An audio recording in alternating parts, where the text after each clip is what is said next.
A lot of you agree with my opinions, but today might be the day that you don't agree with Brad and his opinions.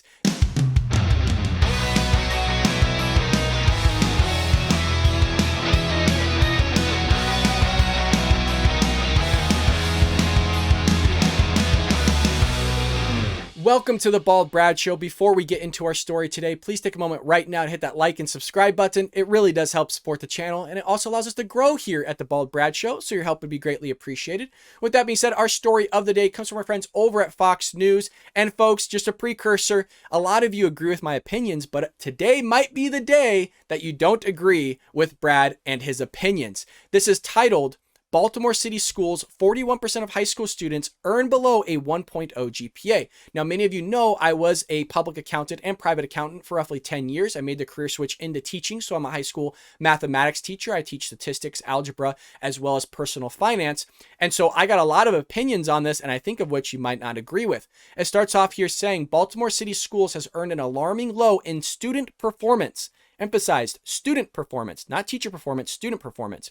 Project Baltimore has learned during the first 3 quarters of this year, nearly half of high school students in city schools earned a grade point average below a D, which is truthfully astonishing, folks. Some classes, you literally just need to tie your shoes and show up, and you'll pass the class with a C. A lot of classes are set up to where tests don't even reflect your grade, really. There's courses out there in high school, a lot of courses, other than basically math, that literally is like you just turn in your work and you'll probably get an 80% in the class. Coursework's worth like 80%. Tests and quizzes are worth like 20. So you just do your work and you turn it in, you pass the class. So for you to get a D, you basically have to not even be trying. You're not even like showing up. So I digress. When Giovanni Patterson ran for Baltimore City president last year, he ran on a platform that included accountability and education, as they all do. They take, yet despite the amount of money they get, we don't see much change. Our schools outspend 97% of other major school districts, Patterson said at a 2020 campaign ad. Well, you know, Democrats just love throwing money at things and they expect change, right? Which is like the definition of insanity. They always want to throw money and expect something different or a different result. Look, the money's not necessarily going to the kids. It's going to the teachers. It's going to the admin. It's going other places rather than the student.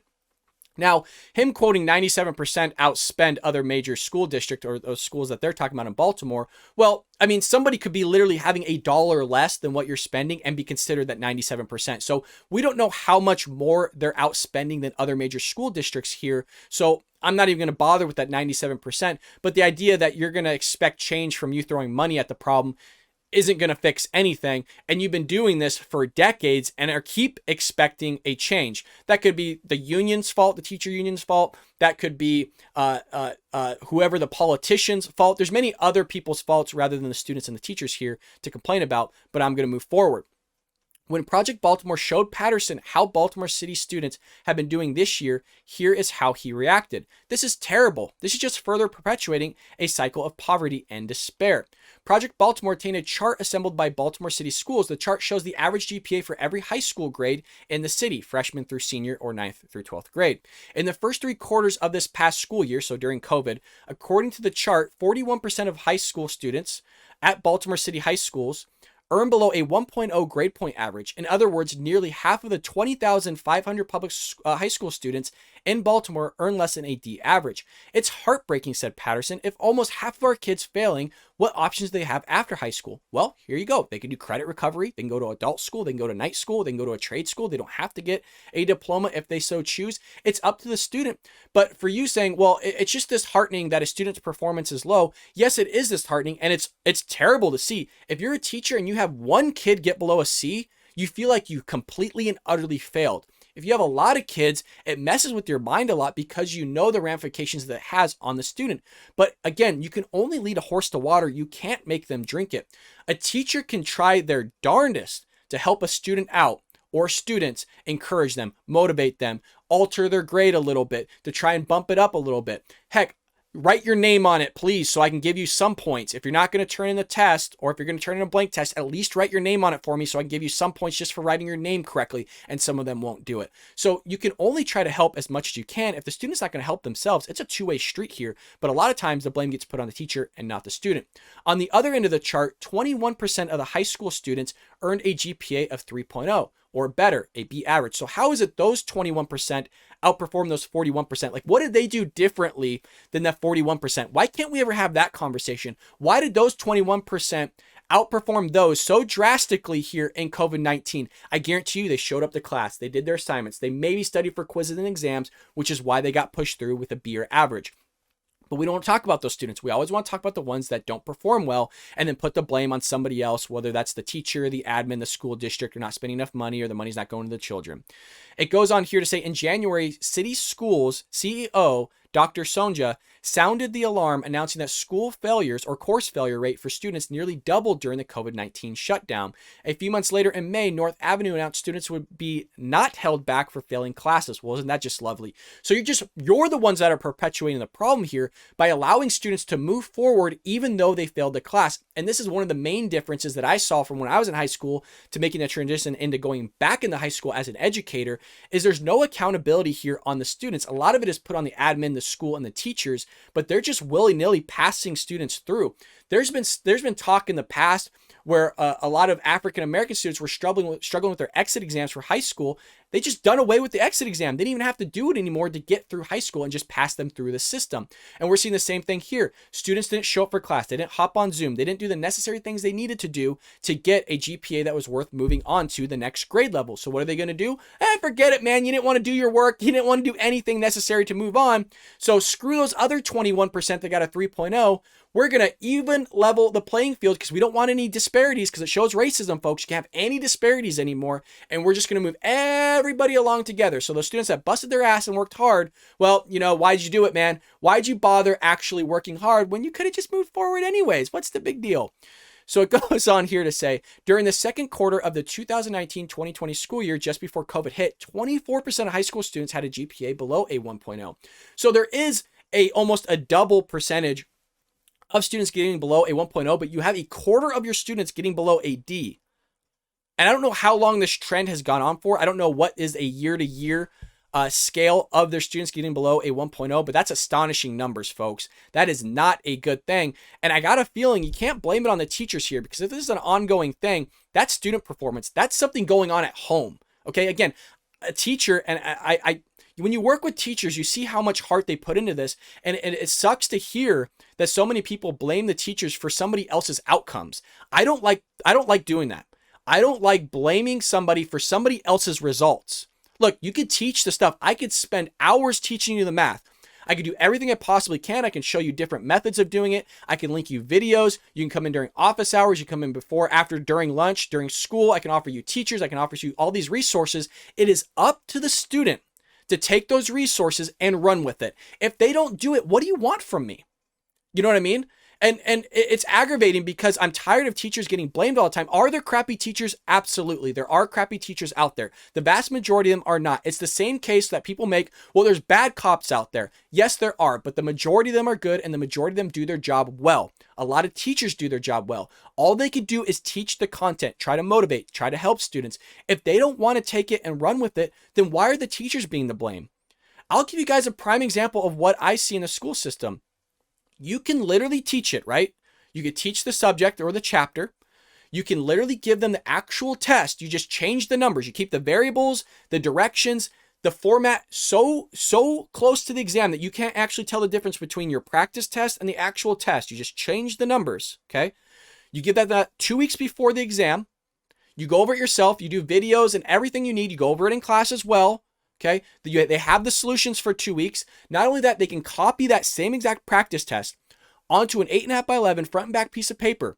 You can fit all the problems on there easily. Heck, you could do it even in half a page. You could bring that in on the test and use it. Meaning you could literally just erase those old numbers that were on the practice test that are now on your cheat sheet, fill in the new numbers that are on the test, and you would pass the test. But you know what's being seen here? 67% of students will still get a F or worse, meaning below a 59% on that exam that you gave to them. You can't give them the real exam, folks. You can't. It's not even an assessment at that point. You're not assessing anything. So it has nothing to do with the teacher. It has everything to do with student performance, which is why I emphasized that at the beginning. Now, again, are some teachers bad? Yes. Not all teachers. Well, City Council President Nick Mosby, who defeated Patterson in the election, is reportedly under investigation by the U.S. Department of Justice concerning campaign finances, business, and tax records. You know, everybody goes after somebody for their tax records, business finance, you know, campaign finance, you know, all this other stuff. It's always a thing. It doesn't really mean much to me, them saying this. Project Baltimore emailed and called Mosby's office requesting an interview to discuss these numbers concerning student GPAs. We've never heard back. They don't care, man. They come from the same environment. Nick Mosby is a product of Baltimore City Schools. Brendan Scott is a product of Baltimore City Schools, and they see what's going on. But then when you bring this to them, they don't care. They don't care at all. You have to raise the standard, Patterson told Project Baltimore. Even should be speaking out about this. But, you know, at no point is Patterson mentioning, oh, well, we shouldn't be pushing kids through the system. We should be holding kids back. I've never, since I've been in education in the last 5 years, I've actually never seen a kid held back. Ever. I'm not just talking about my own students. I've just actually never seen, and I've worked in multiple districts now because I'm usually on contract year after year, just hopping around. I've never seen a kid held back. And I've seen kids have 3% in almost every class and somehow still graduate the week later. So this whole stuff of like, oh, well, they're not trying to help them, they're not doing anything. I'm of the belief, folks, and this is where you might not agree with me. I'm of the belief that the school system ain't to blame here. This is coming from an outside perspective. Teachers are not to blame. Sadly, what I'm seeing is students just not putting in the effort. They're not studying. They're not turning in assignments. They're not doing what they're supposed to be doing. Some of them aren't showing up to class. Some of them are ditching class. And the blame, again, keeps putting on the school or somebody else. Where's the blame on the parents? Where's the blame of what's going on at home? The family structure, you know, the very same thing, the nuclear family that Black Lives Matter doesn't support, where the mother and father are in the household. Where's all that being talked about? I can count on one hand in 5 years. I can count on one hand it has to be well over 1,000 phone conversations with different families. The amount of families that actually knew what was going on with their student at home, I can count 5 of them. 5 of them. And I've been keeping track. So a lot of times parents don't know what's going on with their kid. Oh, well, you know, he's in his room studying. No, he's not, because he wouldn't be failing a class like this. He hasn't turned in a single assignment all semester. We've contacted you at least 8 times. You've known what's going on. We've had parent-teacher conferences. And this isn't just one parent, folks. I'm not using like just one outlier as an example. This is all the time that is happening. So this whole idea that these kids are getting 1.0 GPA and we should just blow them through the system. Oh, well, they'll figure it out later. Yes, but you need to hold student back. You need to hold them accountable for their performance. Students nowadays, and ask them, they know they can get through the system with basically doing nothing. I mean, if you see student work, and I'm not just trying to hound the students here, but it is frustrating that the problems are always put on somebody else other than the parents and other than the student. And it never changes. Just in the same way the Democrats just want to spend money and throw it out the window all the time and cost the taxpayer more and more money each and every year and expect some sort of change. The change needs to happen at home, and the change needs to happen with student accountability for turning in work or not turning in work. You want to turn in your work and do well, you get moved on to the next grade. If you don't, you get held back, and we'll hold you back till you're 18. And if you don't pass by then, look, you're a dropout. And you know what? Yes, it's going to suck, but maybe you'll wake up to the real world that you can't just get through things willy-nilly without doing hard work. What are we treating them as far as accountability when they get in the workforce? You're going to have to show up to work when you don't want to. You're going to have to do things your boss tells you to do that you don't want to. There's a lot of things that are included in doing this type of stuff that is going to be beneficial for when you go out there in the real world. And students aren't just seeing it clearly, and not in Baltimore here. But there's a lot of things I got problems with this, folks, that I can go on for an hour and talk about the education system and the things I deal with. And again, I want to repeat myself. I am not outing the teachers here. There are bad teachers. The vast majority of them are good teachers. There are teachers that teach things that they shouldn't be teaching. But again, those are the teachers that we need to find and remove. We need to ultimately support those good teachers. And look, you could be a great teacher. You could be a fantastic teacher. I've lost my hair through teaching. That's not true. I actually lost my hair through accounting. I always make that joke and people find it funny, but I wear a hat so you can't see it right now. But what I'm saying here is I personally think I'm a good teacher. I can always improve on things. I am not a great teacher. I think I'm a good teacher. I try my best. My students see it. The parents see it. That doesn't mean I'm not going to have a lot of kids fail. It is up to the performance of the students. I try my darndest to help them. It stresses me out when they don't do well. I freaking bring it home with me, the stress. So I want them to do well, but just because I'm busting my ass trying to help them the best of my ability, literally doing everything that I'm allowed, sometimes not even what I'm allowed to do. It's not even right, trying to give them extra time on tests when they're not allowed or something like that. Just trying anything I could possibly do to help them freaking pass the course, they'll still fail. So at one extreme, you have the teachers busting their butt, and then at the other extreme, you have students not doing what they're supposed to be doing. Now, there's going to be people out there that don't agree with me, but if you have a son or daughter in school, folks, as a parent, please buckle down.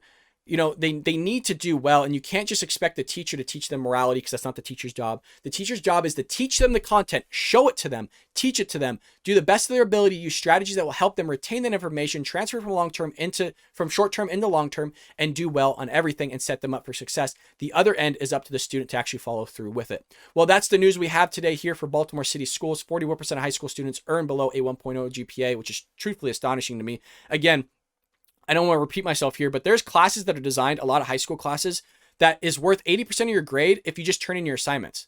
So exams and tests are only worth like 20%. That's not like how math is. Math is worth, I think it's 50% of your grade is summatives, meaning exams, and like 20% is quizzes, and then like 30% is coursework. So you could fail an exam and still fail the class and stuff like that. But a lot of classes, the vast majority of classes, are basically just you turn in your work and you can pass the class. So somebody getting a D average here, you're basically not even showing up. There's classes where literally just tie your shoes, you put on your shorts and shirt, I'm talking about gym, and you'll pass the class. You could still fail all the courses, meaning you could fail running the mile, you could fail the push-up test, the pull-up test, the sit-up test, all that stuff you could fail and not meet the standards of the state, and you still pass the class because you tie your shoes and you showed up to class.